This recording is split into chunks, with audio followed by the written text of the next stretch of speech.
नमस्कार गुल्लेरी समाचारमा हेर्दै हार्दिक स्वागत छ। म प्रभु अधिकारी। समाचार सुरुवात गरौँ अहिलेसम्मको प्रमुख समाचारको शीर्षकहरूबाट।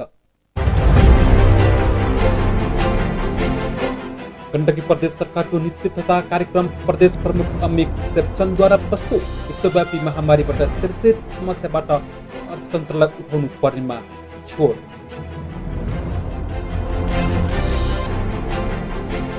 पूर्व राजा वीरेन्द्र शाह सहित 10 जनाको ज्यान जाने गरी रहस्यमयी दरबार हत्याकाण्ड 19 वर्ष पुग्यो। हत्या अझै पनि रहस्यमय।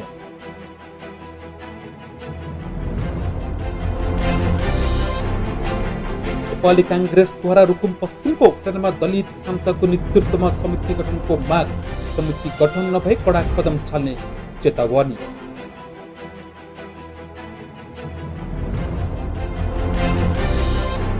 र सरकारले जारी गरेको लकडाउन 70औं दिन पुरा। पछिल्लो समय देशका सहरमा लकडाउनको उल्लङ्घन बढ्दै।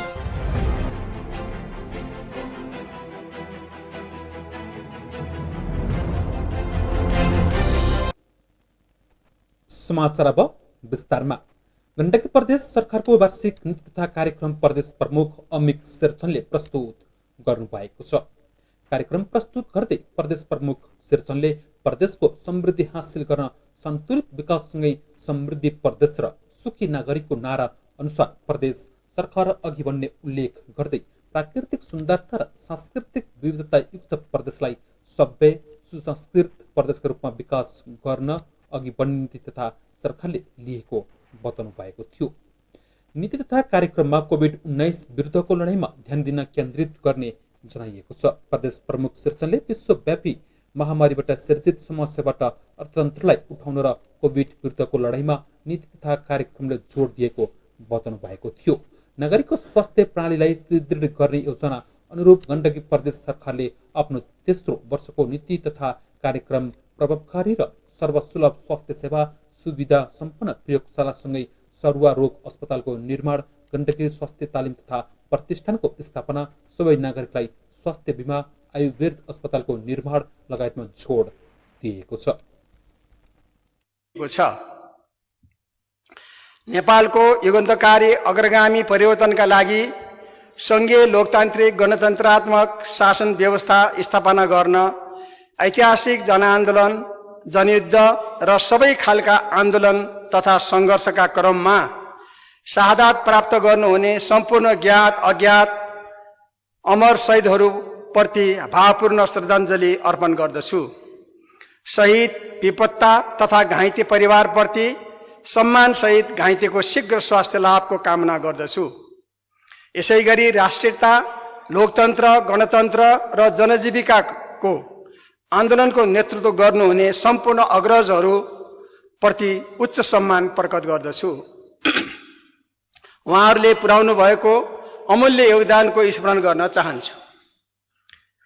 विश्वव्यापी रूपमा फैलिएको कोभिड-19 को महामारीबाट स्वदेश तथा विदेशमा जीवन गुमाउनुभएका सम्पूर्ण दिदीबहिनी तथा दाजुभाइहरूप्रति भावपूर्ण श्रद्धाञ्जली अर्पण गर्दै शोकाकुल परिवारजन प्रति गहिरो संवेदना व्यक्त गर्दछु। कोभिड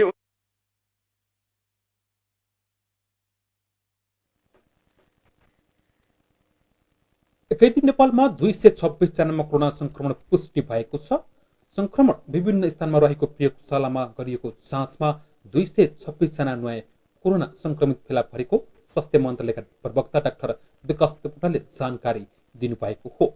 संक्रमितमा 213 जना पुरुष र 13 जना महिला रहेका छन्। नयाँ संक्रमित थपिएसँगै संक्रमितको संख्या 1798 पुगेको छ, जसमध्ये 221 जना उपचारपछि डिस्चार्ज भएका छन्। नेपालमा कोरोना संक्रमणका कारण 8 जनाको भने मृत्यु भइसकेको छ। सोमबार डोटीमा पनि संक्रमित थपिएसँगै संक्रमित जिल्लाको संख्या 59 पुगेको प्रवक्ता देवकोटाले जानकारी दिनुभएको हो। कोरोनाको आशंकामा गएको 24 घण्टामा 2310 जनाको पीसीआरबाट नमुना परीक्षण भएको छ। नेपालमा हालसम्म 1,58,660 जनाको कोरोना परीक्षण भएको स्वास्थ्य तथा जनसङ्ख्या मन्त्रालयले जनाएको हो। 71,903 जनाको पीसीआर र 1,13,757 जनाको आरडीटीबाट परीक्षण भएको मन्त्रालयका प्रवक्ता विकास पोटाले जानकारी दिनुभयो। 24 र 29 वर्षीय पुरुष हुनुहुन्छ। त्यसैगरी दैलेखकै देवाकाँडाका 3 जना 18 देखि 38 वर्षीय पुरुष हुनुहुन्छ। दैलेखकै सोधका 1 जना र साधुका 1 जना हुनुहुन्छ। उहाँहरू 35 र 22 वर्षीय पुरुष हुनुहुन्छ। त्यसैगरी दैलेखकै जुकेपानीका 1 जना 60 वर्षीय पुरुष पनि पोजिटिभ रहनु भएको छ।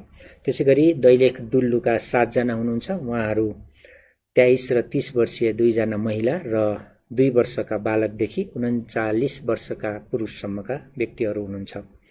जुम्ला हिमाका 8 जना 23 देखि 63 वर्ष उमेरका पुरुषहरू, त्यस्तै जुम्लाकै सिन्जाका 9 जना 12 देखि 45 वर्ष उमेरका व्यक्तिहरू हुनुहुन्छ।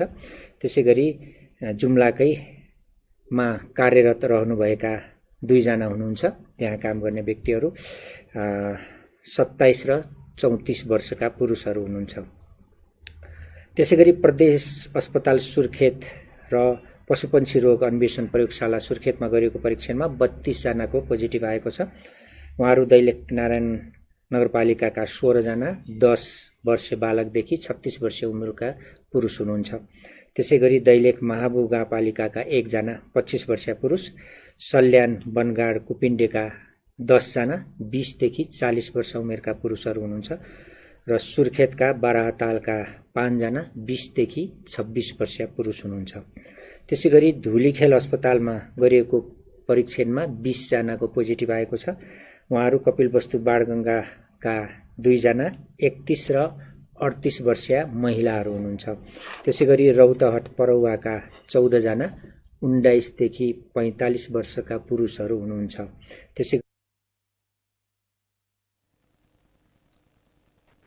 गण्डकी प्रदेशमा थप 3 जनामा कोरोना संक्रमण पुष्टि भएको छ। काबस्ती नगरपालिकाको क्वारेन्टिनमा रहेका 22 र 26 वर्षीय 2 जना पुरुष, विनय त्रिवेणी गाउँपालिकाका 14 वर्षीय 1 जना पुरुषमा कोरोना संक्रमण पुष्टि भएको स्वास्थ्य निर्देशनालय गण्डकी प्रदेशले जनाएको हो। संक्रमितहरूलाई अहिले जिल्ला अस्पताल लैजाने तयारी भइरहेको निर्देशनालयका निर्देशक डाक्टर विनोद बिन्दु शर्माले उल्लेख गर्नुभएको छ। यससँगै गण्डकी प्रदेशमा कोरोना संक्रमितको संख्या 27 पुगेको छ। गण्डकी प्रदेशका 6 वटा जिल्लामा कोरोना संक्रमण देखिएको हो। गण्डकी प्रदेशमा हालसम्म बागलुङमा 6 जना पुरुष तथा 2 जना महिला, स्याङ्जाका 6 जना पुरुष तथा 1 महिला, नवलपरासी बर्दघाट स्वस्थ पूर्वका 8 जना पुरुष तथा 1 महिला, लमजुङका 1 जना, म्याग्दीका 1 जना पुरुष र तनहुका 1 जना पुरुषमा कोरोना संक्रमण पुष्टि भएको हो। संक्रमित मध्ये बागलुङका 2 जना महिला तथा लमजुङका 1 बालक निको भई घर फर्किसकेका छन्।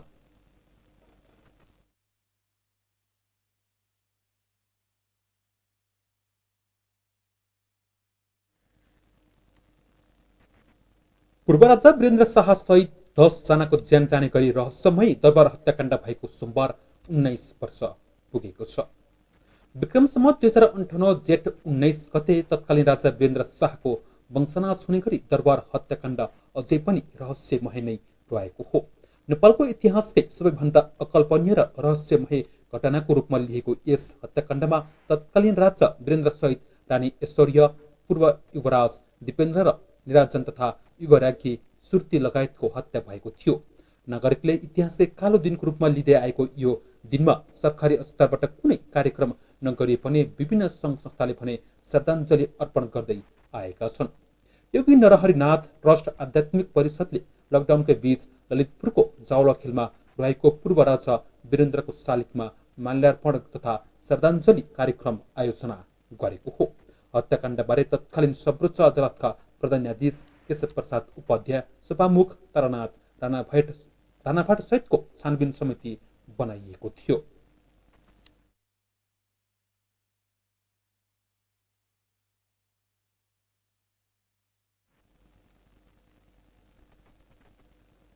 केही अध्यादेश खारिज गरी नेपाल ऐनको साबिकको व्यवस्था जगाउन बनेको अध्यादेशलाई प्रतिस्थापन गर्न विधेयक 2077 प्रतिनिधि सभामा प्रस्तुत भएको छ।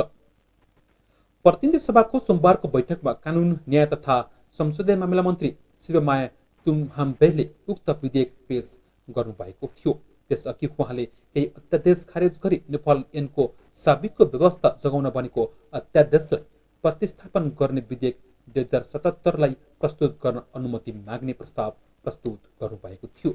बैठकमा प्रधानमन्त्री केपी शर्मा ओलीको तर्फबाट कानुन मन्त्री तुम्बाफेले राज्यका निर्देशक सिद्धान्त नीति र दायित्व कार्यान्वयनका सम्बन्धमा गरेका काम र प्राप्त उपलब्धि सहितको नेपाल सरकारको आर्थिक वर्ष 2075-76 वार्षिक प्रतिवेदन पेश गर्नुभएको थियो। त्यस्तै महिला तथा सामाजिक समितिका सभापति निरुदेवी पालले महिला तथा सामाजिक समितिको वार्षिक प्रतिवेदन 2077 पेश गर्नुभएको थियो।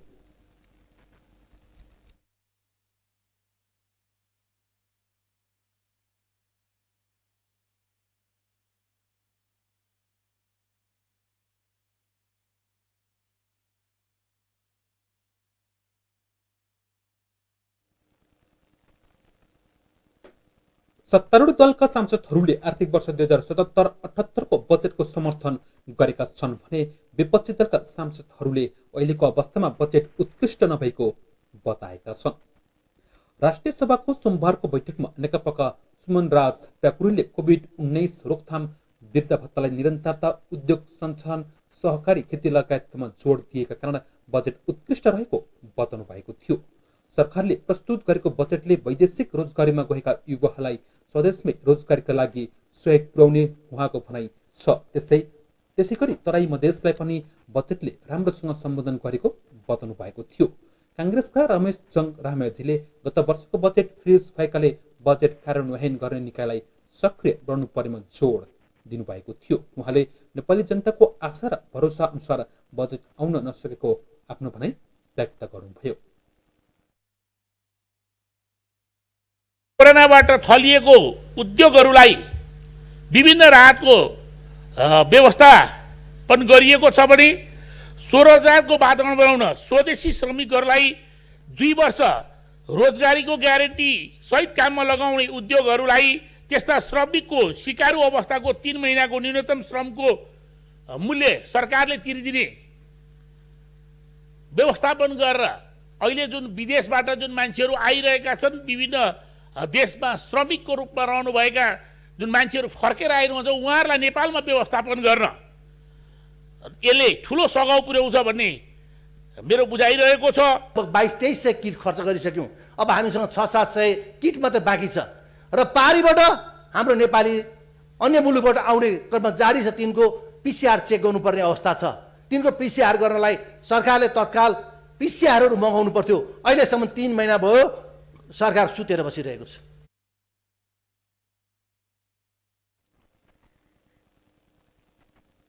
प्रतिपक्षी नेपाली काङ्ग्रेसले रुकुम पश्चिमको घटनालाई लिएर दलित सांसदको नेतृत्वमा संसदीय समिति गठन माग गरेको छ। प्रतिनिधि सभाको सोमबारको बैठक सुरु हुन साथ नेपाली काङ्ग्रेसका सांसदहरूले उठेर बोल्ने समय माग गरेका थिए। काङ्ग्रेसका सांसद मानबहादुर विश्वकर्माले पार्टी संसदीय समिति गठन गर्न माग गरेको बताउँदै दलित सांसदको नेतृत्वमा तत्काल समिति छानबिन समिति गठनको माग गर्नुभयो।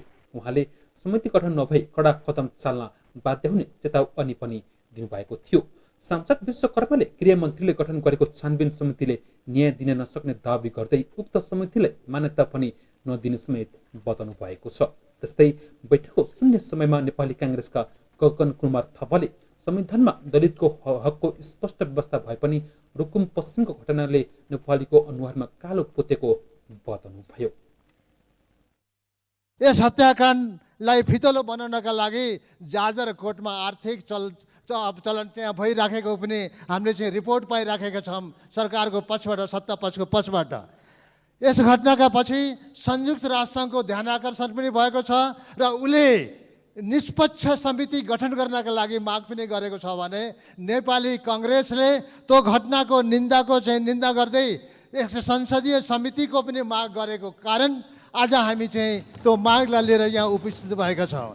त्यसो भएकोले सभामुख महोदय, म के भन्न चाहन्छु त भन्दाहरूमा उक्त घटनाको निष्पक्ष छानबिनका लागि दलित सांसदको नेतृत्वमा संसदीय समिति तत्काल गठन होस्, यही माग हामी राख्छौँ। र यदि चाहिँ तत्काल गठन भएन भने योभन्दा कडा कदम हामीलाई चाल्न बाध्य नपारियोस्, यति नै भन्न म चाहन्छु। हवस्, धन्यवाद।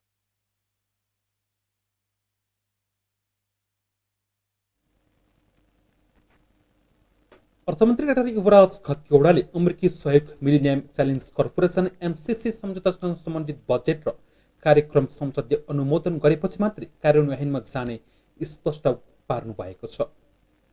प्रतिनिधि सभाको बैठकमा आर्थिक वर्ष 2077-78 बजेटमा सांसदले उठेका विषयमाथि स्पष्ट पार्दै मन्त्री डाक्टर खतिवड़ाले सो विषयमा प्रधानमन्त्री केपी शर्मा ओलीले यही जेठ 6 गते स्पष्ट पारिसक्नु भएकोले सोही अनुसार हुने बताउनुभयो।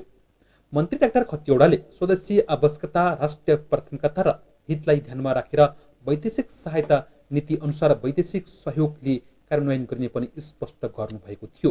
उहाँले कोभिड-19 को संक्रमणका कारण विश्व अर्थतन्त्र नै सङ्कटमा परेकाले अब क्रमशः आर्थिक क्रियाकलाप सुरु गर्दै जनजीवनलाई क्रमशः गतिशील बनाइने र कोरोना रोकथाम र नियन्त्रणमा विनियोजित बजेट अपुग भएमा पछि रकमान्तर गर्न सक्ने आफ्नो भनाइ व्यक्त गर्नुभएको थियो।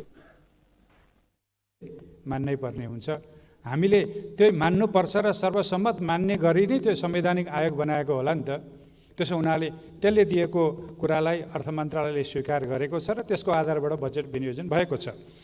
अब खास क्षेत्रमा तराई मधेसमा कसैले मध्य पहाडमै पनि भन्नुभयो धेरै खर्च चाहिँ स्रोतहरू भएन भनेर। म के अनुरोध गर्न चाहन्छु भने तराई मधेस केन्द्रित कार्यक्रमहरू, तराई मधेस समृद्ध सिँचाइ कार्यक्रम, तराई मधेस सडक पूर्वाधार विशेष कार्यक्रम, सघन सहरी विकासका धेरै कार्यक्रमहरू तराईमा, जनता आवासका कार्यक्रमहरू धेरै तराईमा, त्यसै गरी अहिले तत्कालै लाभ लिने गरी सिर्जना गर्न खोजेका चाहिँ स्यालो ट्युबवेल, डिप ट्युबवेलका अधिकांश कार्यक्रमहरू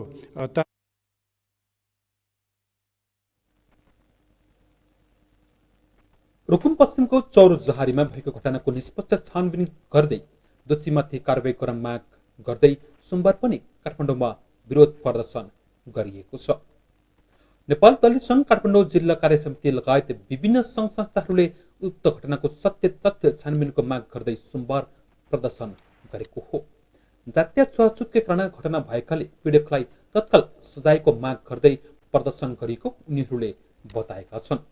सरकारले घटनाको निष्पक्ष छानबिन गरी दोषीलाई कारबाही नगरे कडा आन्दोलनमा उत्रिने चेतावनी सङ्घको छ। सङ्घले सोमबारै जिल्ला प्रशासन कार्यालयमा ज्ञापन पत्र समेत बुझाइसकेको छ। प्रदर्शनमा सहभागीहरूले गृहमन्त्रीको राजीनामा समेत माग गरेका छन्। रुकुम घटनामा जाजरकोटका नवराज विकसहित 6 जनाको मृत्यु भएको छ।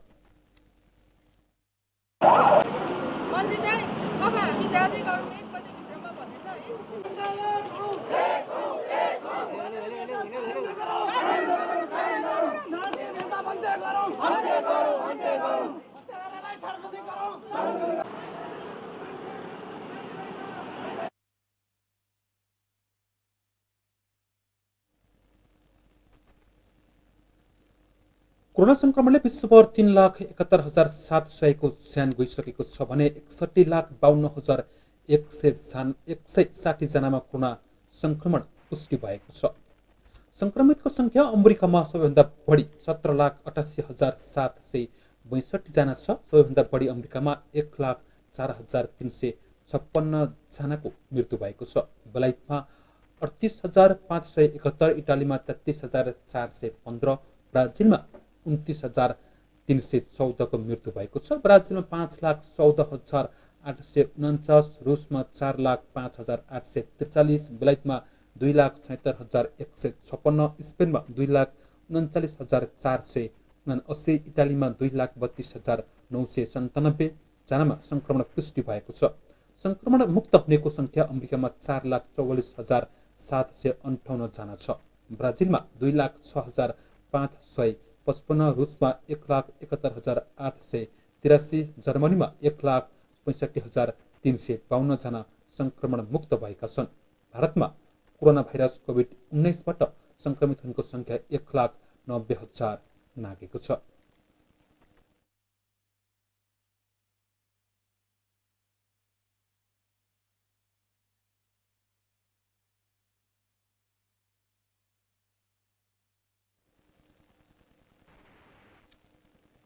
पछिल्लो समय काठमाडौँ लगायत देशका मुख्य सहरहरूमा सरकारले जारी गरेको लकडाउनको उल्लङ्घन बढ्दो क्रममा देखिएको छ।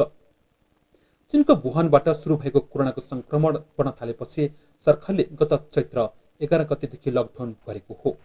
पछिल्लो पटक लकडाउनले जेठ 32 गतेसम्म लम्बाइएको छ, तर 70औं दिनसम्म आइपुग्दा लकडाउन उल्लङ्घन बन्नुको संख्या पनि बढ्दै गएको छ। उपत्यकामा सडकमा सार्वजनिक बाहेक निजी सवारी निर्वाध रूपमा गुडिरहेका छन्। सरकारले केही दिन लकडाउनको मोडालिटी पनि परिवर्तन गर्ने तयार गरिरहेको छ।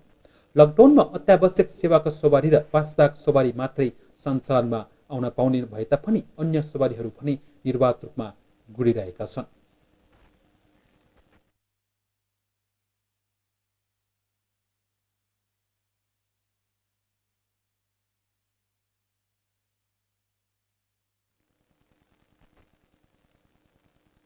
यो समाचारसँगै अहिलेलाई गोल्डन समाचार यति नै। जाँदा अहिलेसम्मको प्रमुख समाचारको शीर्षक पुनः एकपटक।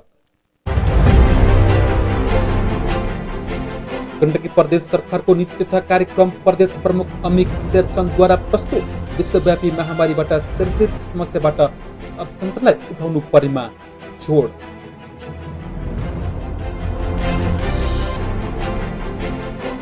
पूर्व राजा वीरेन्द्र शाह सहित 10 जनाको ज्यान जाने गरी रहस्यमय हत्यारोड हत्याकाण्ड 19 वर्ष पुग्यो। हत्या अझै पनि रहस्यमय।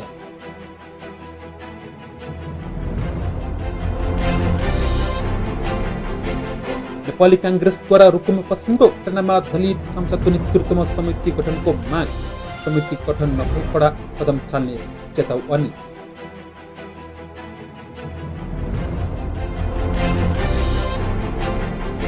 र सरकारले जारी गरेको लकडाउन 70औं दिन पुरा। पछिल्लो समय देशका सहरहरूमा लकडाउनको उल्लङ्घन बढ्दै।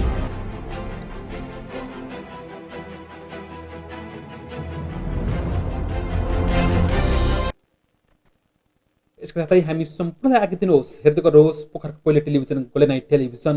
तपाईँको बाँकी पल शुभ रहोस्। हाम्रो भेट अर्को समाचारमा हुनेछ। नमस्ते।